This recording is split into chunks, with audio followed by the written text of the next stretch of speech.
Welcome back, everyone. Here we are again. We're doing another virtual open house. We are live on YouTube tonight. I hope that everybody has had a wonderful new year and is ready to get started with a brand new year and hopefully a better year than we had in 2020. So my name is Suzanne Gronwald. I'm in admissions at River Valley Community College. We've been here before. Hopefully you've seen us before. Today we have a whole lineup of guests that are going to talk about community college, River Valley, and all the programs that we have to offer. My co-host tonight is Chris Garnjost. He works in the admissions department as well. Welcome, Chris. Hey, welcome, Suzanne. Good to see you. Good to see everybody. Looking forward to this evening. It's going to be, should be very informative and hopefully a little bit of fun too. Yeah, and Chris's background is from our Lebanon area location. It's our Lebanon Academic Center. It's up there on the green in Lebanon, and I am sitting in front of the aerial photo of our Claremont location. We also have an academic center in the Keene area. We have our Keene Academic Center located right across from Keene State College at the Cheshire House. And so we welcome viewers from all three of our communities and hope that we have some information tonight that will help you decide, is it time to come back to college? One of the things I like to say about 2020 is that hindsight is 2020. So now we're looking forward, we're looking to the future, and I hope you are too, and you have some time to really reflect and think about what is your future, what does it look like for you? So Chris, do you have any pointers for anybody who's thinking about coming to college or has thought about it before? Maybe they've attended college in their past and haven't been in a while, but are ready for a change of career or a change of educational background. Well, I always recommend everybody take a look at what they might be interested in and what kind of career change they might want to go to. What are their interests? What are the things that they can get excited about? And then figure out whether or not that's something that you can make a career of. And we actually have some tools on our website that it's called Career Coach that can actually help them figure out some of those things. And so if you go on our website and just type in a search for Career Coach, there's a great assessment that'll give you a lot of insight into what you've got skills for and what you might like to do and how they might fit into a career. So. Awesome. All right, we also have a very quick virtual tour to show you. This gives you an idea of what our campus looks like and what you might expect if you come to college and see us working in person, which we are doing, by the way. And we have some information about that coming right up. So let's go to the virtual tour. Welcome to River Valley Community College. This is our main campus in Claremont, New Hampshire. We also have two academic centers. One in Keene, where our students attend their courses on the campus of Keene State College, and the other in Lebanon, New Hampshire. River Valley is one of 7 in the community college system of New Hampshire. We're affordable and close to home. Hello, I'm Alfred Williams, president at River Valley Community College, and I just want to welcome you to River Valley. We have a dedicated group of faculty and staff that are here to make your educational experience successful. When you enter the Claremont campus, you'll be greeted at the one-stop front desk. This is where all of the admissions, financial aid, registrar, and business offices are located. Because we're small and give personal attention to every one of our students, you can drop in anytime to meet with us. The Puxta Library is located just as you enter the Claremont campus. Our librarian and staff are here to help you with your research with our online River Valley Discovery Service. The digital library features an academic search engine that you can access 24/7 to find ebooks, videos, articles, and other scholarly resources. It's quiet, comfortable, and set up for your success. For health and wellness, try our treadmills designed to let you study while you exercise. Hi everyone, I'm Morgan and I work here at the Advising Career and Transfer Center. We refer to this as the ACT or the ACT. So in this department, we have advising for general studies and liberal arts. We also have early college. Jerry is our coordinator for that program. So if you're a high school student that would like to come in and learn more about that program, he is always available to talk with you or your parents. We also have transfer services here at the ACT, so if you're interested in transferring to a four-year institution after, come see us and we'll help give you some of that information. You'll find River Valley Community College has faculty and staff that truly care about you and your educational journey. Many students start here, earn an associate's degree, and go right to work, while others take advantage of our transfer agreements with the University System of New Hampshire and other private schools and universities. Most liberal art, core courses, and general education credits earned here will transfer wherever you go. Get involved while attending River Valley with our student government, clubs, and Phi Theta Kappa Honor Society. Starting your first 2 years of college close to home and at a fraction of the cost just makes sense. Thank you for joining us for this virtual tour. Get started on a degree or certificate program today by completing our free online application at rivervalley.edu and soar into your future. So if you've never been to our campus, hopefully that gave you a quick sneak preview of what it's like on our Claremont campus. Mostly, we did show a couple of the exteriors of our other academic centers. You know, we talked a little bit about 2020 being behind us. I think a lot of people really took 2020 on as an opportunity, and as an opportunity to change things in their lives. And some of it was forced upon them, but many people decided that this was the year that they were going to go back to college, or they were going to go to college. A lot of people decided that this was a good time to stay close to home, to study right in their own communities, and you know, maybe work while they're in college. So I have Alfred Williams, the president of River Valley Community College, with us tonight. Welcome, Alfred. How are you? Hi, Suzanne. How are you? I'm doing great. And I know we've somehow and proudly have gotten through the COVID-19 2020 pandemic, actually faring pretty well. Can you talk about that? Yes, Suzanne. And you know, I just want to say, Suzanne, it's great to be back online with you. If you're on our YouTube site, check out all of our other videos. I know that you and I have done a number of them, and there's a lot of information. And if you watch some of them, you get a real feel for the family atmosphere at River Valley. And you know, what we're really excited about and proud of in the last year is that even with this COVID crisis, we have been able to keep students on a path towards success.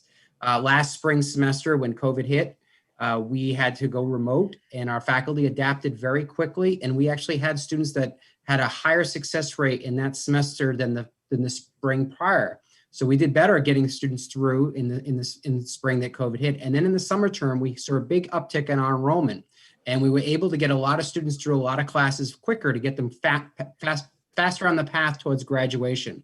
And then this past fall, we were just sharing at our staff meeting this week that the data of grades for the fall semester were very positive.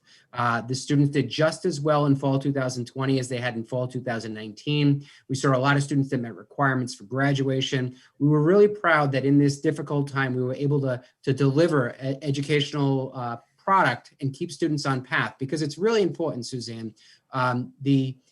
Our faculty are very proficient at online learning. Many of them are doing that now with just online classes. We still have a lot of on-ground classes, and Vice President Jen Kanoy is going to talk about COVID protocols and how we're doing that in a little bit.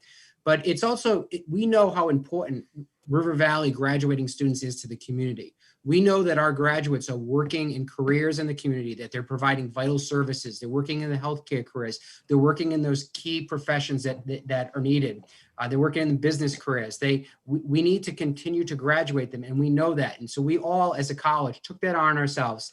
And so if you're thinking of starting this spring, please, you know, reach out to us. Please do. We have lots of opportunities, lots of programs, and as a whole, we're all dedicated to getting you through, and getting students to graduate. So, Suzanne, did you have any questions that you wanted to ask me on that, or did I talk long enough that I took all the questions away from you? No. I think it's great. I mean, one of the comments I think you made was about our enrollment staying steady, holding steady. And this spring, we're actually very close to being exactly where we were last spring when there was no pandemic and people were coming back to school. And, you know, I think that just says so much for us, because everybody's heard about the colleges around the country that have really had a hard time, but the community college has held its own. And it's the reason behind it, I believe, is because it is something that is right in people's community, that they can stay safely at home and still get their education. And so we've had a a fair amount of success there, and we're very, very happy about that. Yeah, you know, Suzanne, I think that what you said is right on point. The word is out there that students have been staying on track, and that you know, it's reflected in our enrollment numbers, and that students can come, and we're gonna get you on track. And you know, we're also excited that we're the vaccination clinic for Sullivan County is located on our Claremont campus. And so with that, Suzanne, I'm gonna turn it over to Jennifer Conoyer, who's our vice president, who's going to talk about how it is that we've been able to stay open and the protocols we have in place during this difficult time. So Jen, welcome. Thank you so much, President Williams. Hi, Suzanne. Hi, Chris. It's great to be here tonight. So yes, we have stayed open, and we're very proud of the protocols that we've put in place. I will tell you that in the fall semester, with everything going on, we had fewer than 10 cases total, students, faculty, and staff together. And we know that none of them came into contact with that coronavirus while they were on campus, and none of them spread it. So that tells us that what we're doing is really working. And so let me fill you in a little bit on what that means. Now, when you become a River Valley student, you have lots of different options that fit whatever you're comfortable with. You can take classes fully online. You can take classes that are asynchronous, which meet whenever is convenient for you. You can take synchronous online classes, which means that you meet with your cohort on Zoom, like we're on YouTube on Zoom right now, and get to know your fellow students that way. You can do something where sometimes you're on campus and sometimes you're at home, and we do have some classes that are also still fully on campus. So it's really about your comfort level and your program that will determine how your classes are structured. But when you do come to campus, here's a quick rundown of what happens. Everybody who comes on campus fills out what's called an attestation form. It's just a quick form that checks where you've been lately, if you're healthy, something that I'm sure you're very familiar. If you've been to a doctor's office or a dentist lately, you've had to fill out the same kind of form. And then when you enter the campus, we have these really neat, they kind of look like an iPad on a stand. You walk up to it, takes your temperature, and tells you your temperature is normal. Hopefully you've taken it before you left home, but just in case, we also screen everyone's temperature when they come in. Everyone on campus is wearing a mask at all times and remaining 6 feet apart from each other. If you're in a classroom, you will keep a mask on the whole time. Some of our classes, we need to get closer than 6 feet, especially in our allied health programs, or even maybe if you were taking an English class, say, and you wanted to work one-on-one with a partner on a project, you might, be closer than 6 feet. And so in that case, we just add a face shield as well on top of the mask. And again, in some of the allied health programs, you might even add more PPE. It might be a hairnet, it might be a gown, it might be gloves, it might be a different kind of mask. And massage has special face shields that rather than coming down over their face, they come up. So we have all kinds of appropriate PPE that keep everyone safe, our visitors, our faculty, our staff, and of course our students safe and comfortable while we're on campus. Now, you know that it does get hot, so we do provide mask breaks when you need it. We have on Claremont's campus and as well at Leb and in our Keene campus, we do have places where you can go if you want to have lunch, take off your mask, where you can do that safely and social distance. We're looking forward to the nicer weather. All of our campuses have beautiful spaces outside where you can sit at picnic tables, and we can't wait to get back to that. It's a little cold to do that right now, but we're looking forward to the weather getting better. So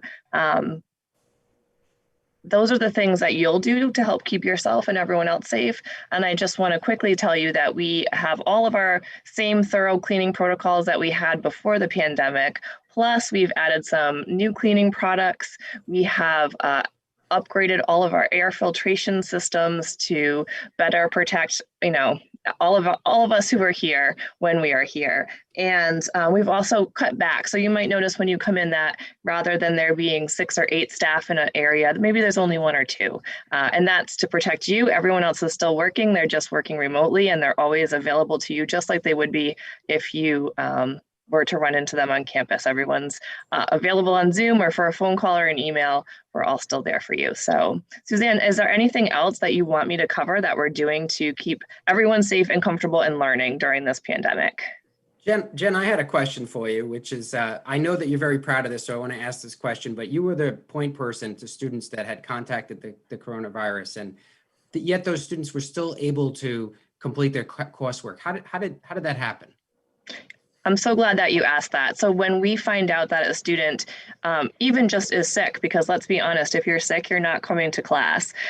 We have outfitted our classrooms with new technology that allows our students to Zoom into classes. So maybe your class isn't necessarily set up that you're generally Zooming, but you have come down with the flu, or maybe you have to quarantine, or you're waiting for a test to come back.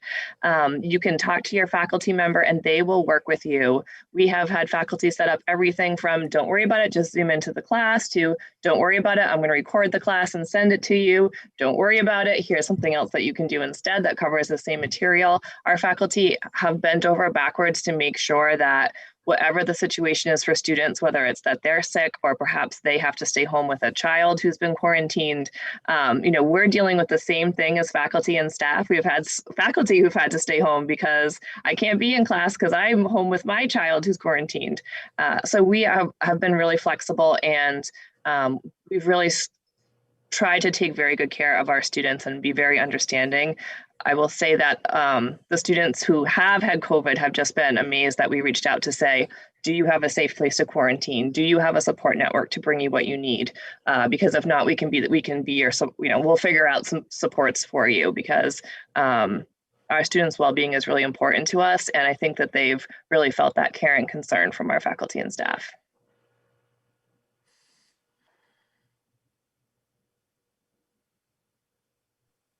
All right, thank you, Jen. Chris, you're up next. Okay, well, thank you, Jen. Thank you, President Williams. The first topic, the first program we're going to talk about is actually two programs, our business and accounting programs. And we're really proud of these. Are one of our major programs, gets a lot of students in it, in both these programs, because we not only are they programs for students coming right out of high school or just starting careers, they're also set up to be available and useful for people in business who want to get an advancement in their career situation. And so tonight we're actually have Michelle Kanan, who is the program director and advisor for the accounting department for the accounting program. And she's going to talk to us a little bit about accounting and also about business and just about why these are a couple of great programs. So welcome, Michelle, and you're up on Thank you. Here. Thank you. I want to just tag on to one thing you just mentioned. And yes, not only do we have programs for students coming straight out of high school, but also mid-career, career change, and also continuing education.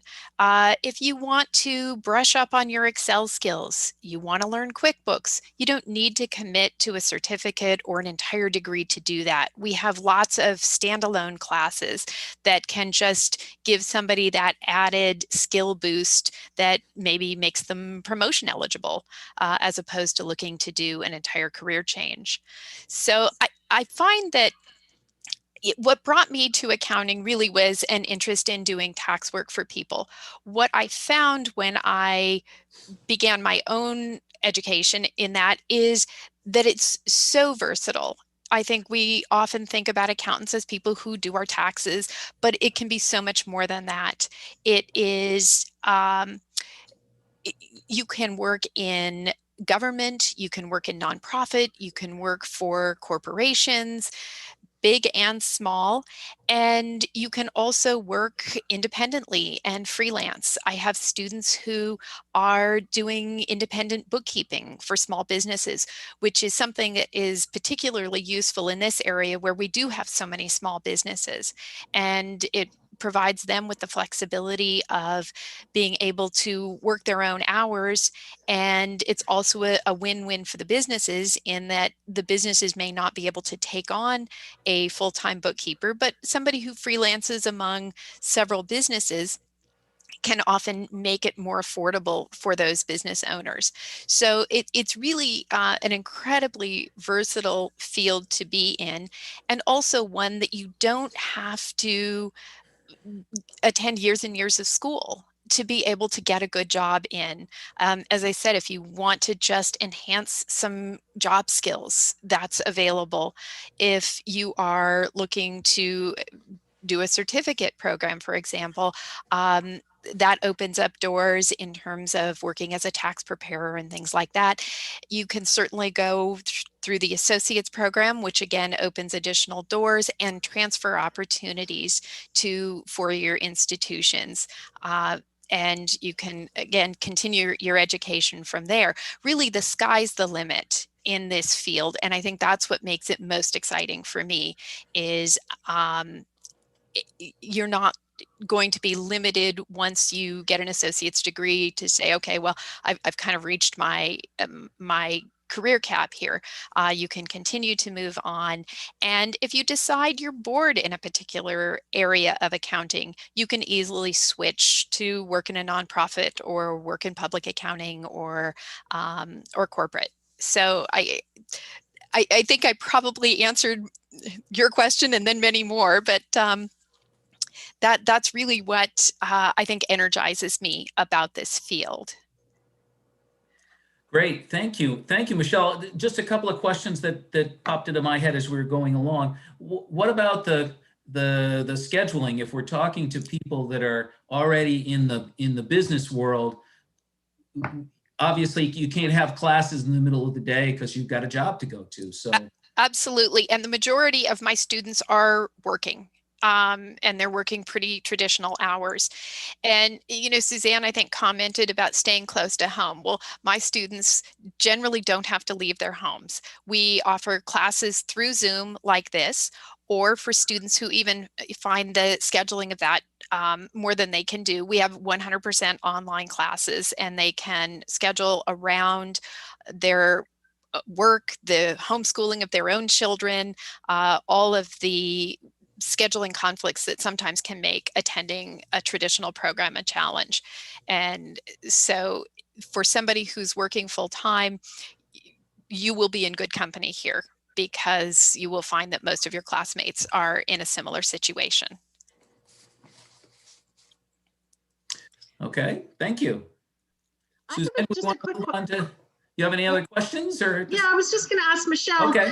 You touched on some of the work that your graduates are doing. Do you have any particular stories about graduates of recent that maybe started their own bookkeeping or accounting business, or they're working for a firm, just to get an idea of, you know, what's in the area and what's available when these students come out of your program? I would say that, boy, one would be difficult, but I think of students who've gone directly into nonprofits. I have a student right now who is building her own freelance bookkeeping business. And so that's been a great addition. I have students who are entrepreneurs who are looking to really bolster their own skills because they want to make sure that they are operating their businesses in a fiscally responsible way.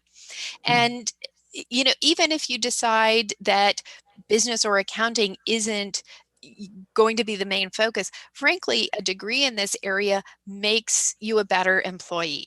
Understanding how the money works and how your business is successful and your role in being able to contribute to that will make you more valuable in any environment that you ultimately choose to work in.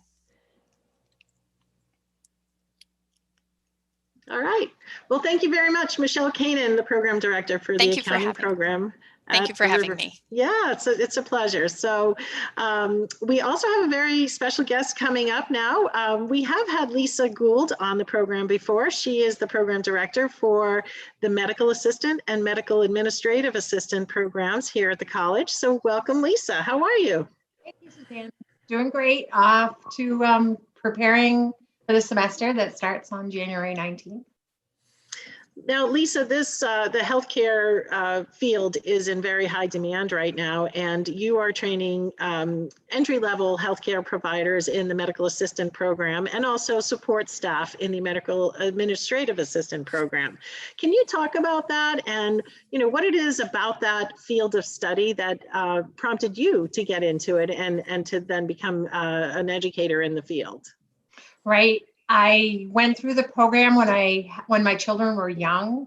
So the possibility of working holidays and 12-hour shifts was not going to work with my family situation.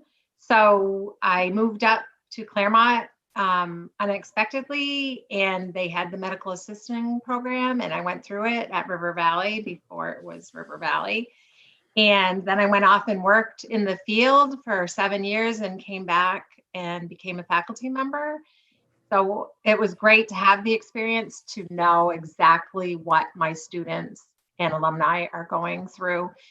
The demand is at an all-time high because it's ambulatory care. So generally you work Monday through Friday, although there's a lot more openings for MAs, that work in the ER or in urgent care facilities. And they are very popular for one reason, because more elderly people are staying at home, and there's a lot of demand for people in ambulatory care and for medical assistants to provide the support needed at those facilities.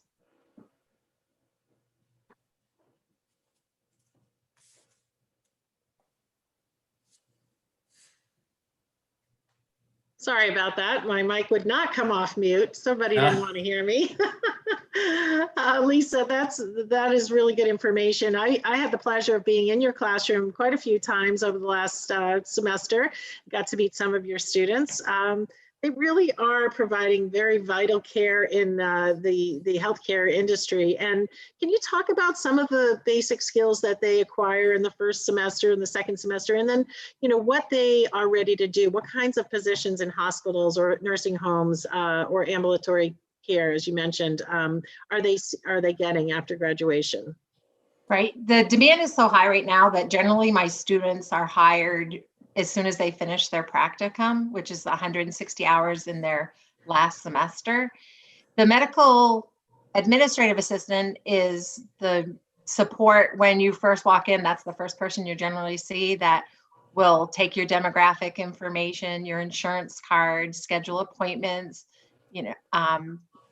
schedule labs, possibly surgery. Medical assistants work in labs because they have phlebotomy training. They work for specialty practices. They work for any doctor's office. The type of skills they do, they actually are assistants to the doctors. So they would, prepare the patients for the doctor's visit. They would take all the vital signs. They give immunizations from birth all the way up through, giving pneumonia vaccines and flu vaccines. I'm sure they're helping now provide COVID vaccinations. They can give, if they work for any specialty practice, they'll do whatever that specialty provides. It might be an OB, it might be putting on a cast on somebody that's broken arm. So really is a wide variety of skills, and it really depends on where they're working. And a student that might be interested, say this spring, are they able to start your program in the spring and then, sort of catch up with the incoming fall class? How does that work? The program has the capability of starting any semester. So, but if they started in the spring, the quickest they could go through would be spring, summer, fall, and the spring. So they would start in January and graduate the following May. But if they start in the summer, I've also had students start in the summer and graduate the following May, but the course load is a lot heavier. So it can really start any semester, and I work with each individual student to map out the academic goal that is best for them. They might only be able to take 2 classes, 3 classes at a time. So we just go through the program and talk about, if they're currently working, they have family demands, and then we make it a possibility for it to happen semester by semester. Wonderful. All right. Well, thank you so much, Lisa Gould, Program Director for Medical Assistant, Medical Administrative Assistant. Anybody at home watching who would like to find out more information can go right to our website, rivervalley.edu. We have information about both of those programs right there under the academic tab. So thank you very much, Lisa. Thank you. All right, and off to Chris. He's got some more Okay. guests. And before I go on to our next guest, I want to reiterate what Suzanne was just saying. If you're ready right now to jump into taking some classes, be it the medical assistant program or business classes or accounting classes, there's still time, not very much, but there is still a little bit of time for you to jump right in and sign up for and register for some classes, and to apply to a specific program and to get into some classes this spring. Starting the 19th of January is when our semester starts, and so you can jump right in. And you can go on our website and do all of the things through our website. But if you have any questions, you can call our main number that's right there on our website. And there's somebody there to answer your questions and to help you through all of those things. Well, I'm one of them. Suzanne will be one of the others, and there are a couple more that will be answering phones or answering your emails as you go along. And and that leads me into what I'm going to talk about or introduce next. And that's another program that is designed to get you into classes and to start taking classes possibly towards something else. And that program is called the Healthcare Applications Program. And we have Kim Laura Boyle, the program advisor, or one of the program director for that program, who can explain it a little bit better than I can. But it's kind of designed for those who are interested in things like our nursing program or our radiography program or respiratory therapy, those programs that take a little bit more time to actually get accepted into and get into. So I'm gonna turn it over to Kim, and if you could tell us a little bit about that healthcare applications program. Thanks, Chris. Yeah, so Chris did a really good job of kind of summarizing the healthcare applications program. We're really excited. This is a new program. We're graduating our first cohort this May. And the program is really designed for those students who want to get into healthcare but may not know exactly what they want to do. And it's designed to give them a nice broad overview of a number of different areas in healthcare, give them the foundational courses in the general education fields that will make them successful. And if they finish the program, they really have two pathways they can take. They can jump right into a job. The nice thing about the healthcare application certification is that the student in their final semester gets to tailor it to their interests. The capstone course that we're offering really gives the students some flexibility and lets them choose, if they're interested in food sciences, that they might want to go and become a dietary aide, that's an option. If they're interested in working with the elderly, they can get an additional gerontology certification through the program. If they're interested in general health and wellness, they have the opportunity to become a health and wellness coach. So there's a little bit of tailoring that can happen for those students that want to do the certificate and jump right into the field. The other thing that's nice about this program is that those students who finish the program and earn their certification have basically gone through all of their general education requirements for some of those other allied health programs. So if in the midst of the program they decide, occupational therapy is really the direction I want to go, they haven't lost any ground. They've actually set themselves up really well to transition right into some of our competitive allied health programs. Great, and that now and those some of those courses will actually apply right into those programs and actually in some cases maybe even enhance their standing, their possibility of being accepted into the program as well, right? That's absolutely right. We worked really hard when designing the certification to make it so that students can seamlessly move into any of the competitive programs. So they're going to be getting the education in the areas of anatomy and physiology. Those are courses that are required for any student going into some of the associate degree allied health programs. They're getting the foundational skills they need in college composition so that they can write those patient notes. They're getting the foundational skills in math so they can do those med calculations. So it's really designed so that every course they take in the program essentially will transition them right into that associate's degree, which makes their load when they're in their desired major a lot lighter and a lot more manageable for those students that may have family obligations or other job responsibilities that they need to attend to while getting their education. Yeah, we have so many students that take that path. They use the healthcare applications program for like a pre-nursing program or a pre-radiology or pre-occupational therapy program because they aren't ready to go 100% full-time and may need that refresher with the anatomy and physiology before they can go. So they take the HCAP as we know it, healthcare applications. They're able to get all of those courses under their belt and then move on. So it's a fantastic program. I'm so glad we've added it. And one of the things I think is really great is that for the students who are taking the healthcare applications certificate for the full year, they get to specialize at the end of that year. Kim, can you talk a little bit about that and how they can choose the path of specialty when they do their capstone? Yeah, so our final course is called Introduction to Healthcare Delivery. And it introduces a lot of very general topics that no matter what field you go into, you're going to need to know about. So for example, they'll get a background in how to transfer a patient safely.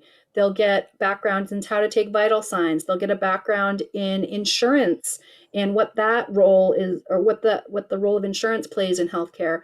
But they also get to pick a concentration.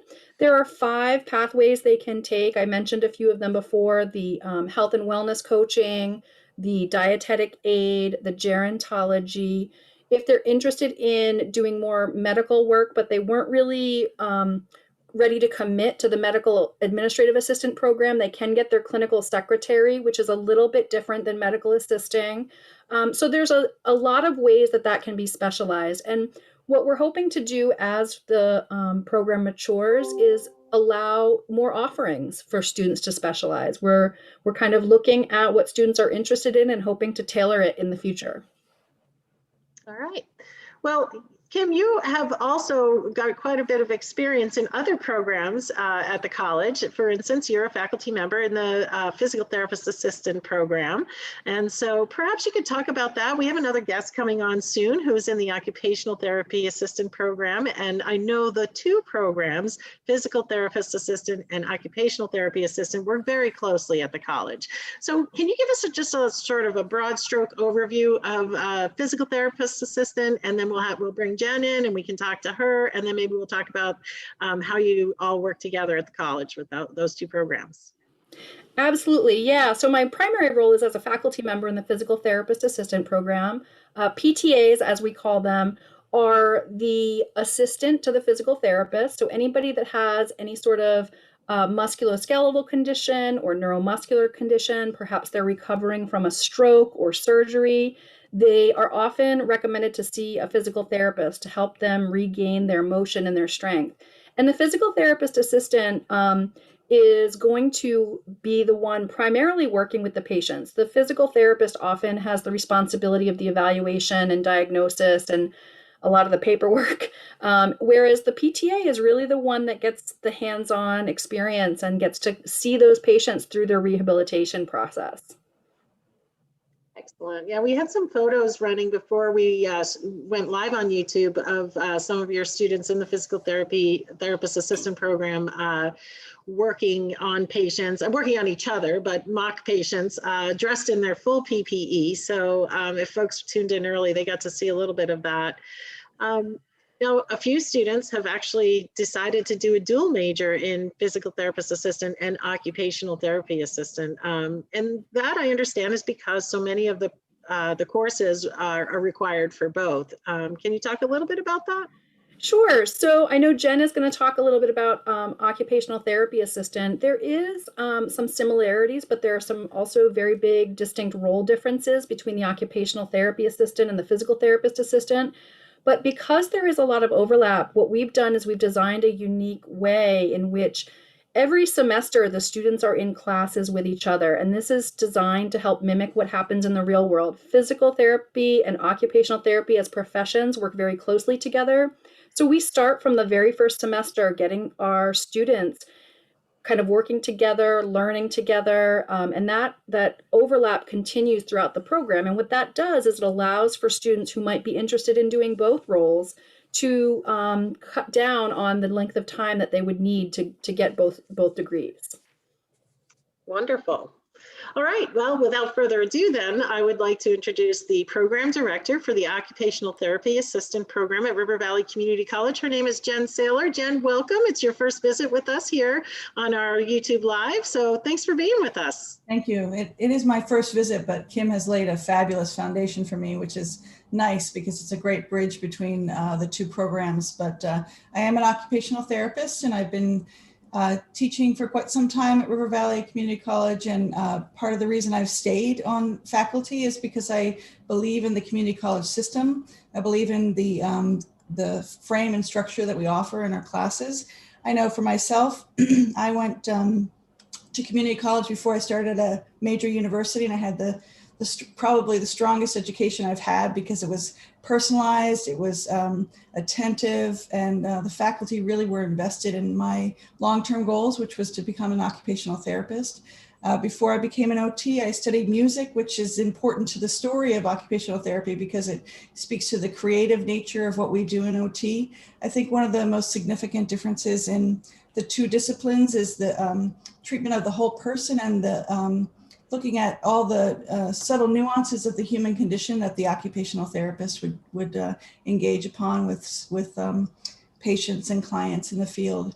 One thing that I have enjoyed in my career has been working with physical therapists. So I was so happy to certainly become a faculty person at River Valley Community College and work so closely with the occupational therapy and PTA faculty.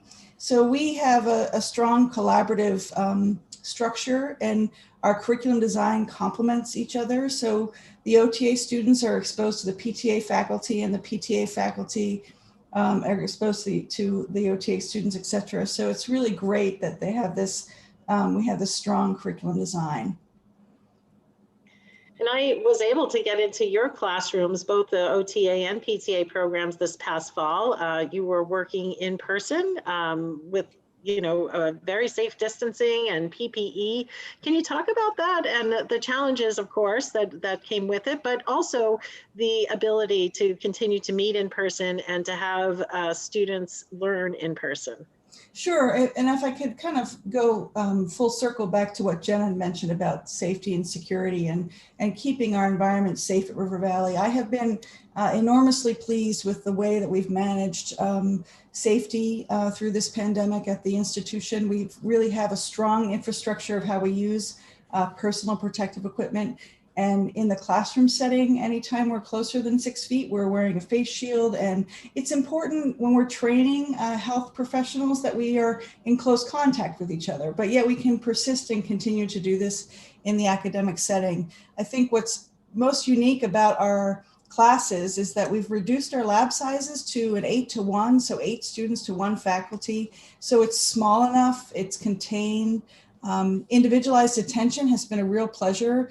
I've been teaching at the college. This is my 20th year. And when I started the program, we had much larger lab sizes, but now by condition, we have reduced the lab sizes. And it's actually been a pleasure to really work so closely with the students and give that one-to-one attention.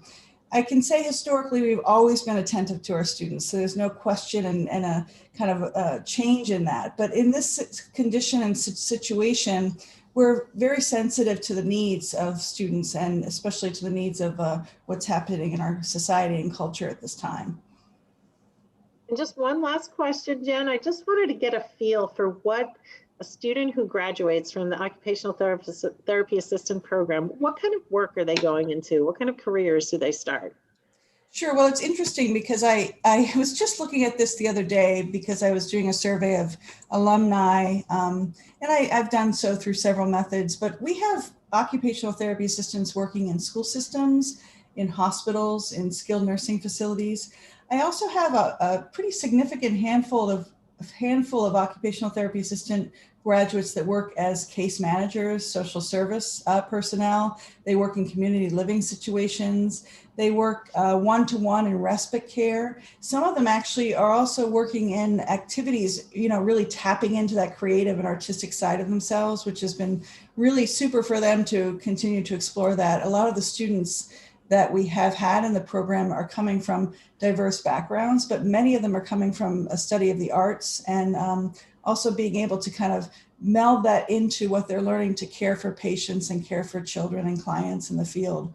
So it's been, my career has been enormously rewarding, not just because I'm an educator at this juncture, but just as a practicing occupational therapist, and all of the faculty still see patients in the field. I have still enjoyed being able to bring back to the classroom my real-time experience. And I know that our OTA and PTA faculty have done the same.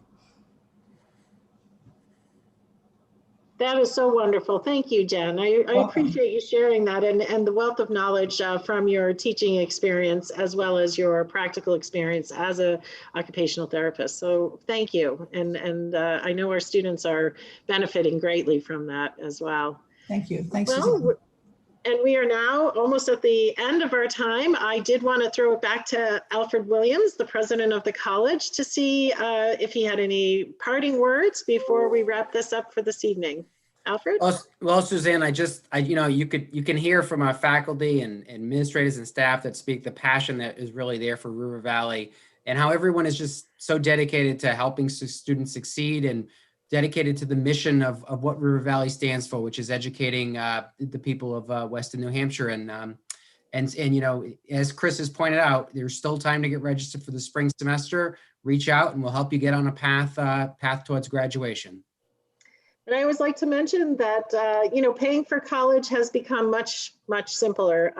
Not only are there funds available because of the pandemic COVID situation through scholarships and CARES funding, there are also financial aid is also available through our college. So it's never been easier to apply. Studentaid.gov is the website that you want to go to if you're applying to financial aid. You need to apply to that in order to be qualified for the scholarships that we offer. And I'll tell you that we have many scholarships available this year, lots of funding available for students. So if you're interested in going to college and you are trying to figure out how you would pay for it, we can help you. Our financial aid office is there Monday through Friday, 8 to 4. You can call us, you can email financial aid, and we'll get you put you right on track to being able to figure out how you're going to make the payment for college work for you. So great. Well, it was so nice to have everybody on tonight. I think Chris has got a couple of words. I've always got one more thing to say. And in this case, it's that I wanted to make sure that that the people watching us from Vermont, just across the river, know that they are certainly welcome to come to River Valley as well, and to when you're speaking about financial questions, that if you're within a 50-mile distance as the crow flies from one of our campuses, be it Lebanon, Claremont, or Keene, you are eligible for New Hampshire in-state tuition. So it is affordable for you to come from Vermont to go to River Valley just as much as it is for Western New Hampshire students as well. So keep that in mind, and you're always welcome. And again, you can just jump right in and start taking classes before the 19th. So get in touch with us. We're here and we're ready to help you. That's a good reminder, Chris. I thought for a second you were going to say "Go Bills," and I would have to remind you this is Patriots country. But well, the Patriots aren't involved this year, so. If you're going to bring it up, I'm going to say go Bills. So. All right. Well, thank you, President Williams, Chris Garnjos, my co-host. Thank you so much for joining us tonight, folks, on the YouTube channel. We appreciate you watching us, and stay tuned. We'll have more to come. Good night. Good night. Thank you. My community inspires me. To embrace the future. And to be part of something bigger. My community challenges me. To give back. To build something special. My community truly cares. About me and my future success. And about the relationships that we build along the way. My community? My community is River Valley Community College. Enroll now for upcoming classes. Learn more at rivervalley.edu.